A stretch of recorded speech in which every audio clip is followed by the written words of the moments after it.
কুকিংয়ে আমার আজকের রান্না হলো চিংড়ি মাছ দিয়ে শসার তরকারি। খুবই অল্প উপকরণে অল্প সময়ে রান্না করে ফেললাম সুস্বাদু স্বাস্থ্যকর এই তরকারিটি। আসসালামু আলাইকুম এভরিওয়ান, আশা করছি সবাই ভালো আছেন। সবাইকে জানাচ্ছি রমজানের শুভেচ্ছা। করছি রমজান মাসটি সবার ভালোই কাটছে।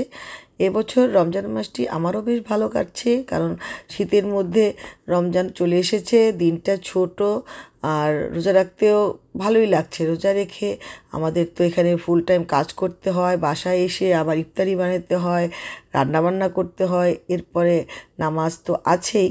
তো সব কিছু মিলে এবার খুব একটা কষ্ট লাগছে না, শুধু একটু বিজি থাকতে হয় এই আর কি। এর মাঝে আমি আবার একটু ভিডিও তৈরি করি, সেটা আবার একটু এডিটিং করে আপলোড করি। এটা আমার শখ, দৈনন্দিন অন্যান্য কাজের মতো এটাও একটু করে করার চেষ্টা করি। আমার কিছু মুহূর্ত আপনাদের সাথে শেয়ার করি, এটা আমি শখের বশেই করি। যাই হোক, রোজা রেখে প্রতিদিন ভাজা পোড়া খাওয়াটা স্বাস্থ্যসম্মত না। বাচ্চারা তো প্রায়ই বাগেট, চিকেন এটা সেটা খেতেই থাকে। তো ওর বাবা চাচ্ছিল একটু ঝোল তরকারি খেতে। তো কি করা যায়, এত বাজার কিনে নিয়ে আসছে, তো এগুলো গুছাতে হবে, এগুলো গুছাতেও অনেক সময় লাগে। তো ঝটপট করে আজকে রিফাতের বাবার জন্য এই যে তরকারিটা রান্না করে ফেললাম। আসলে আমরা বড় দুজনেই এটা খাবো, বাচ্চারা তো ঝোল তরকারি হলে খেতেই চায় না। ওদেরকে হয়তো ফিলে ফিশ পেঁয়াজ দিয়ে ভুনা করে দিব, সেটা খাবে।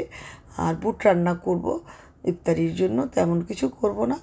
এই তো চুলার মধ্যে একটু তেলে দিয়ে একটু পেঁয়াজ আর একটু হলুদ, মরিচ, ধনিয়ার গুঁড়া দিলাম, আর কয়েকটা কাঁচামরিচ দিলাম, অল্প একটু চিংড়ি মাছ দিলাম। বেশি চিংড়ি মাছ দিলে আবার ওর বাবা খেতে চায় না, বলে চিংড়ি মাছটা যত কম খাওয়া যায় ততই ভালো, হাই কোলেস্টেরল। এরপর কেটে রাখা শসাগুলো দিয়ে দিলাম।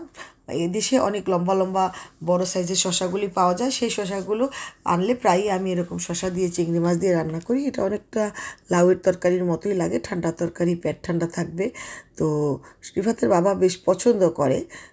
এই তো তরকারিগুলো সব দিয়ে 1 কাপ পানি দিয়ে ঢেকে দিলাম।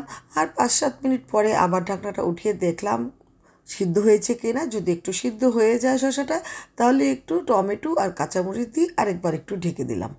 এদিকে তরকারিটা ঢেকে দিয়ে এই ফাঁকে আমি তরকারি যা কিনেছে বাজার থেকে সেগুলো অনেক কিছু গুছিয়ে ফেললাম।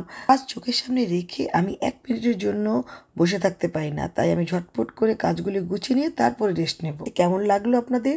দেখতে যেরকম চমৎকার লাগছে, খেতেও ঠিক তেমনি টেস্টি হয়েছিল। দেখুন কি সুন্দর দেখাচ্ছে না? আপনারাও ইচ্ছা করলে বাসায় একবার এরকম ট্রাই করে দেখতে পারেন, এটা বেশ স্বাস্থ্যসম্মত।